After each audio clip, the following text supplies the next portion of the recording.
시청자 여러분 안녕하십니까? 지난 한 주간 이스라엘과 중동에서 일어난 소식을 전하는 이스라엘 중동 리포트입니다.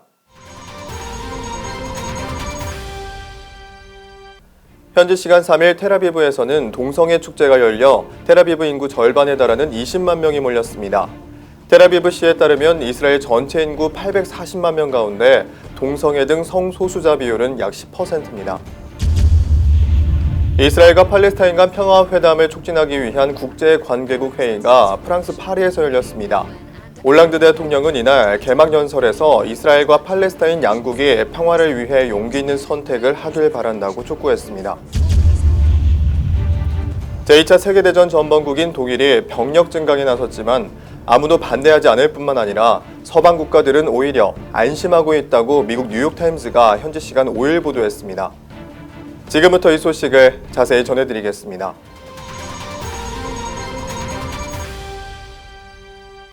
첫 소식입니다. 현지 시간 3일 텔아비브에서는 동성애 축제가 열려 텔아비브 인구 절반에 달하는 20만 명이 몰렸습니다. 텔아비브는 전 세계 지방자치단체 중 유일하게 동성애 축제 예산 전액을 지원한다고 합니다. 이번 소식은 현지에서 전해드리겠습니다.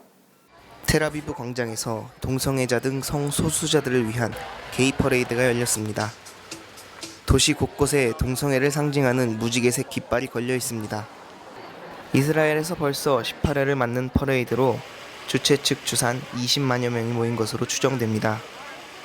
이스라엘의 관문인 텔아비브에서 올해도 동성애 축제가 열려 많은 사람들이 이곳 메이르 공원에 모였습니다.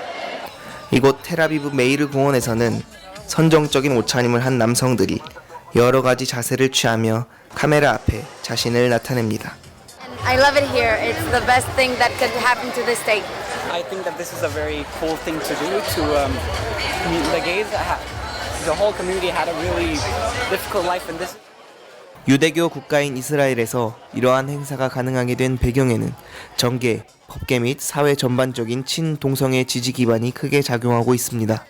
There were groups since the 70s of not necessarily organizations, but just groups of gay people, transgender people, and so on and so forth, who got together and wanted to have an event to be talking about who they are, why they're proud to be who they are, and what work they do to help the community. And then it became more official in the late 90s. 일례로 지난해 게이 프라이드 흉기 테러 당시 네타냐후 총리의 동성애 옹호 발언이 정계의 전반적인 흐름을 반증합니다. 정치인들의 동성애 지지 발언들을 비롯해 퍼레이드를 매년 진행할 만큼 이스라엘에서 큰 흐름이 된 동성애. 소수자나 차별이라는 말은 어울리지 않아 보입니다. 이스라엘의 관문인 텔아비브의 모든 친동성애적 흐름이 사라지고 하루빨리 열방의 빛으로 온전해지기를 기도해야겠습니다. 텔아비브에서 브레드TV 김강인입니다.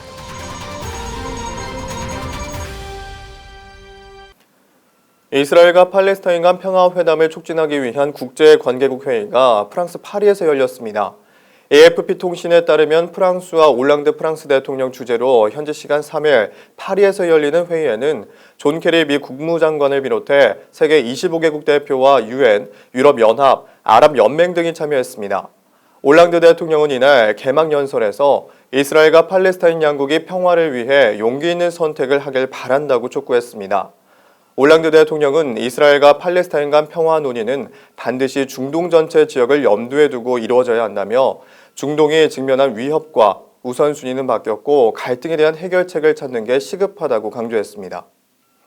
그러나 이스라엘과 팔레스타인 당사국은 이날 회의에 불참한 가운데 회의가 의미 있는 결론을 도출해낼 수 있을지에 대해서는 회의적인 시각이 지배적입니다.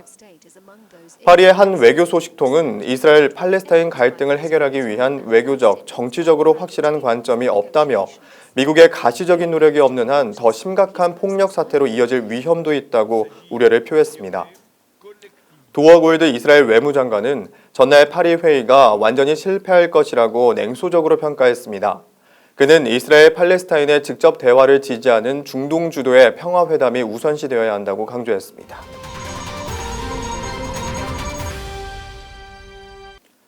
팔레스타인 무장정파인 하마스가 이스라엘과의 게릴라전에 이용해온 땅굴 정보가 대거 확인됐습니다.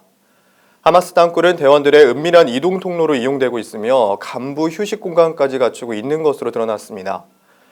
이스라엘 당국은 현지 시간 5일 지난달 국경을 넘어 들어오다가 체포된 17세 하마스 전사를 통해 하마스의 땅굴과 관련된 고급 정보들을 대거 확보했다고 발표했습니다.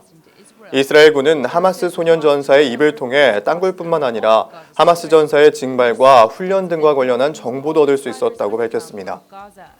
이스라엘 당국은 하마스 전사들이 가자지구 지하를 연결한 촘촘한 땅굴을 통해 이동하고 있다는 사실을 재차 확인했다고 밝혔습니다.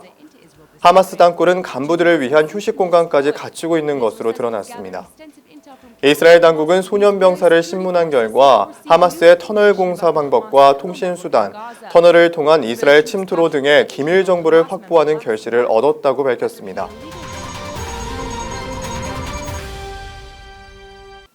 이스라엘 경찰이 폭력 선동 혐의 등으로 이란 방송사 소속 특파원을 체포했다고 예루살렘 포스트와 AFP 통신 등이 2일 보도했습니다. 이스라엘 경찰 대변인 루바 삼리는 전날 이란의 아랍어 뉴스 TV 채널 알알람 특파원으로 근무하는 바셈 사파디를 그의 자택에서 체포했다고 밝혔습니다. 알알람도 자사 웹사이트를 통해 사파디가 그의 자택에서 붙잡혔으며 현재 그의 소재는 파악되지 않았다고 보도했습니다. 사파디는 이스라엘이 현재 점령하는 골란고원 드루즈 마을 출신의 아랍계 이스라엘인으로 골란고원 주재 특파원으로 일해왔습니다. 그는 이스라엘 당국이 골란고원의 원유를 훔치려 한다는 취지 의혹 제기를 보도해 주목을 받기도 했습니다.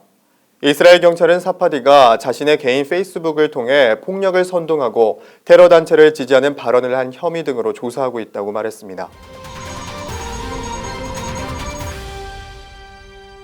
시리아 정부군과 순위파 무장단체 이슬람국가 IS가 사생결단의 대결을 펼치고 있습니다.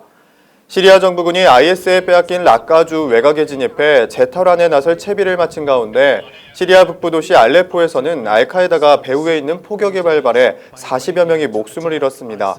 현지 시간 4일 영국에 있는 시리아 인권관측소와 레바논의 헤즈볼라 등에 따르면 시리아 정부군은 이날 러시아 전투기의 엄호를 받으며 이슬람 국가의 수도격인 라까주 국경선에 도착했다고 전했습니다. 시리아 정부군은 지난주 수요일 이 국경 지역을 향해 진격하기 시작했고 4일 하루 6km를 전진한 끝에 그 외곽에 도달했습니다. 지난 4일간의 전투에서는 IS 전투원 26명과 시리아 정부군 9명이 각각 전사한 것으로 전해졌습니다. 미국이 지원하는 쿠르드 시리아 민주군도 같은 날 라까주에서 북서쪽으로 115km 떨어진 IS의 거점 만비즈에 접근 중입니다. SDF는 시리아 북부에 위치한 만비즈 인근 마을 34곳을 점령한 것으로 전해졌습니다. 시리아 정부군과 SDF 양측이 이번 공격을 조율했는지는 알려지지 않았습니다.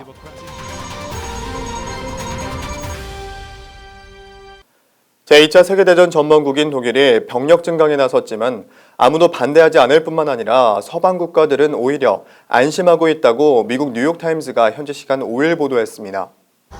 지난달 독일 정부는 2023년까지 군 병력 7,000명을 증원할 계획이라고 밝혔으며 그보다 앞서 2030년까지 국방비를 1,300억 유로까지 투입하기로 했습니다.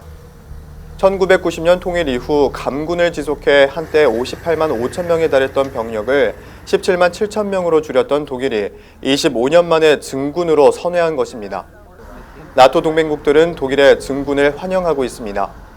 오늘날 동맹국들의 시각에서 그리고 독일의 정부 자체적인 관점에서 독일이 유럽연합의 사실상 지도국으로서 역할을 하려면 군사 확장이 필요하다는 인식이 점점 커지고 있기 때문이라고 신문은 지적했습니다.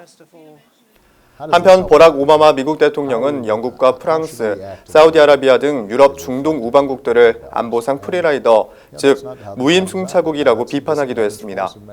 나토 국가들이 직면한 2대 위험 요인인 러시아와 이슬람 국가 IS 역시 독일의 군사력 증강의 중요한 이유입니다. 이스라엘 중동 리포트 오늘 순서는 여기까지입니다. 시청해주신 여러분 고맙습니다.